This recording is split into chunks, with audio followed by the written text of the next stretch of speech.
Arkadaşlar herkese merhaba. Bu videoda sizlerle beraber BTS grubundan Jimin'in Tiny Town figürünü yapacağız.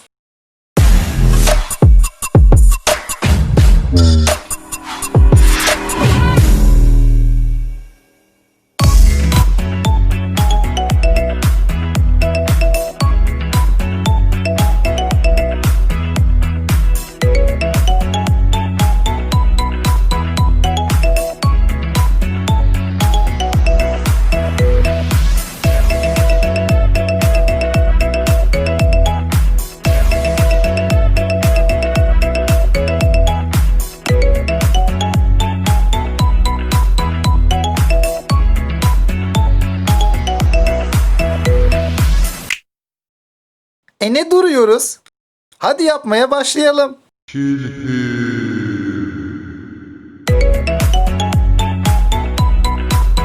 Bak hala oynuyor. Hadi sene video başladı. Öncelikle Jimin'in Tiny Town figürünün 3 açıdan resimlerini çiziyoruz. Sonra da hızlı bir şekilde çalışma masamızı ayarlıyoruz. Cetvelimiz yardımıyla keseceğimiz bakır tel için ölçümler alıyoruz. Elimize aldığımız yeteri kadar bakır teli büküp sağlamlaştırıp ve ayaklarını da yapıp gövdesini oluşturuyoruz. Tek kolu için kestiğimiz teli vücuduna dolayarak Jimin'in bakır telinden iskeletini tamamlıyoruz. Alüminyum folyoyla başını ve gövdesini kaplıyoruz. Takiben elimize aldığımız polimer kille bu yaptığımız her yeri kaplıyoruz. Jimin gel seni bir yere götüreceğim.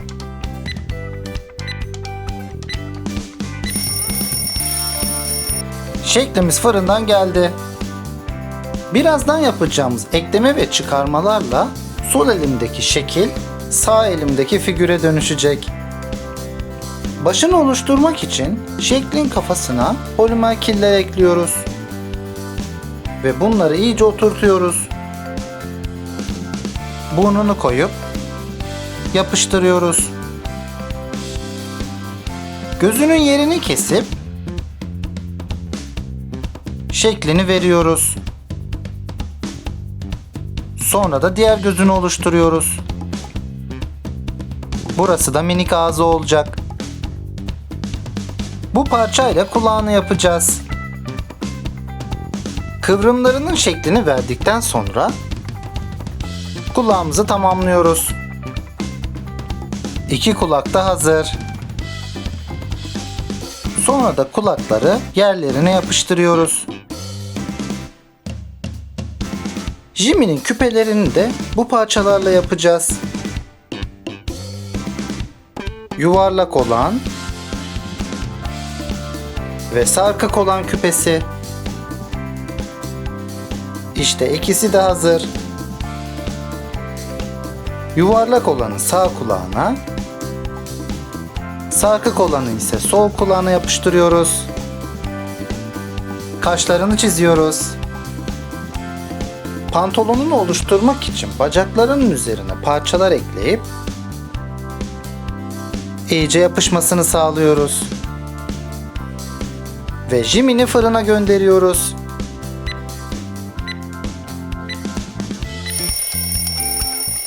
Jimin'imiz bir kez daha fırından geldi.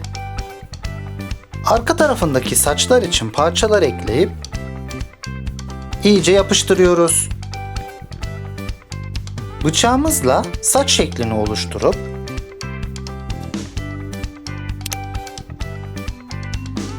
kesim izlerini kaybediyoruz.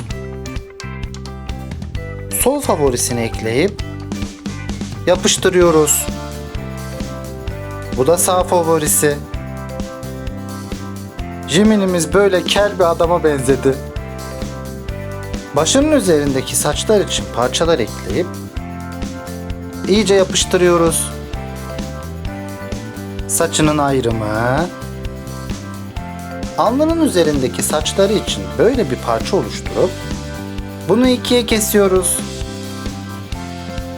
Sonra da bu parçaları Jimmy'nin saçlarının ön tarafına yapıştırıyoruz. Yeni Jimmy'ne benzemeye başladı. Şimdi de saçındaki katları oluşturmaya başladık. Bıçağımız yardımıyla saç aralarından uzun ince parçalar kesiyoruz. Daha sonra da saçların uçlarından küçük parçalar kesiyoruz. Bu parçaların önden geriye doğru kavisli olmasına dikkat ediyoruz. Son olarak da başının yukarısından aşağıya doğru yine aynı şekilde parçalar kesiyoruz.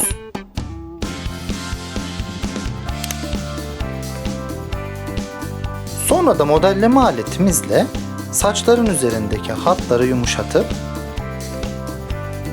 kesim izlerini kaybediyoruz. Saçlarım şekil, önümden çekil. Atletini oluşturmak için gövdesinin üzerine parçalar ekliyoruz. Ve bunların iyice yapışmasını sağlıyoruz. Alt tarafının şeklini veriyoruz. Uçlarını düzeltiyoruz. Atletinin yakasını ve kol bölümünü kesiyoruz. Buralardan fazla olan parçaları bıçağımız yardımıyla kesiyoruz. Bu iki yerden de kesim izlerini kaybettikten sonra Jimin tekrar fırına girmek için hazır.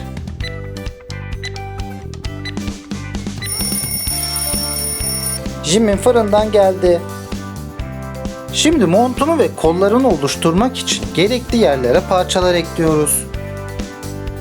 Ve bunları iyice oturtuyoruz. Sol eli, sol kolu, kapşonunun başlangıcı, kapşonunun kıvrımları, montunun diğer tarafı, kapşonunun diğer ucu ve montunun havalanan ucu. Pensemizle havadaki telin ucunu aşağı doğru büktükten sonra sağ avucunu oluşturmak için elimize aldığımız bir parça polimer kili büktüğümüz bu tele yerleştiriyoruz. Sonra da sağ elinin parmaklarını avucuna tek tek yapıştırıyoruz. Al öp der gibi oldu. Ceketinin bilek kısmı, sol elinin parmakları. Bu elde tamam. Bunlar da ceketinin üzerindeki bazı desenler. Şimdi de ayakkabılarını oluşturmak için ayakların etrafına küçük parçalar ekliyoruz. Ve bunları iyice yapıştırıyoruz. Taban topuk ayrımı. Bu parçaları da pantolon paçalarını oluşturmak için yapıştırıyoruz. Bunlara da şekillerini verip Jimmy'ni son kez fırına gönderiyoruz.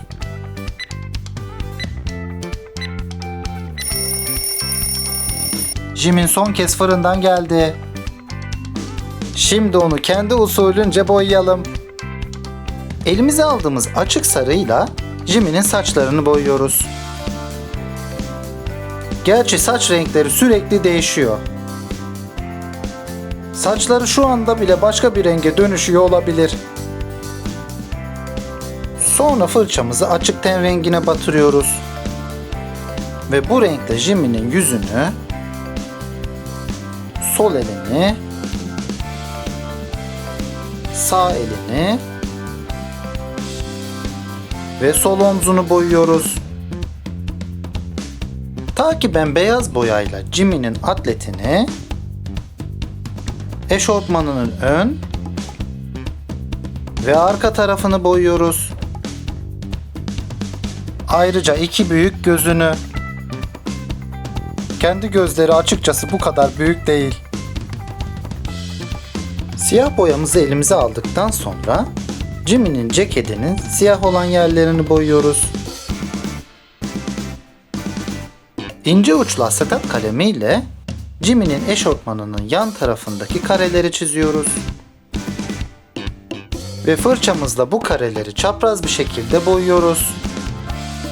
Bu da diğer tarafı. Ayakkabı tabanlarını da siyahla boyuyoruz. Asetat kalemi ile alt ve üst kirpiklerini boyuyoruz.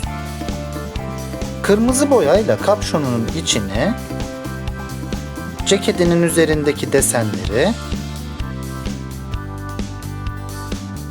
ve ayakkabılarını boyuyoruz. Bir yeri de unutmasam şaşarım. Koyu kahverengi ile gözlerinin dış kısmını ve her iki kaşını boyuyoruz. Açık kahverengi ile gözlerinin iç tarafını boyuyoruz. Siyahla ise göz bebeklerini. Beyaz boyayla da gözlerine ışıltı yapıyoruz. Gümüş gri ile her iki küpesini de boyadıktan sonra işte karşınızda Jimin. Videomu izlediğiniz için teşekkür ederim. Vallahi elimden geldiğince benzetmeye çalıştım. Umarım siz de beğenmişsinizdir. Jimin, çok havalısın dostum. Diğer Tiny Tan figürlerinden de yapmamı istedikleriniz varsa yorumlar bölümüne yazabilirsiniz. Görüyorsunuz, Jimin biraz yalnız kaldı. Şu diğer sosyal medya hesaplarını da bir takip edin ama artık ya. Vallahi ayıptır. Arayıp durma kardeşim, gruptan bir sen varsın. Görüyorsunuz, istediğiniz figürleri itinayla yapmaya çalışıyorum. Siz de beğeni ve yorumlarınızla bana destek olabilirsiniz. Kanala da abone olmayı unutmayın. Hoşça kalın.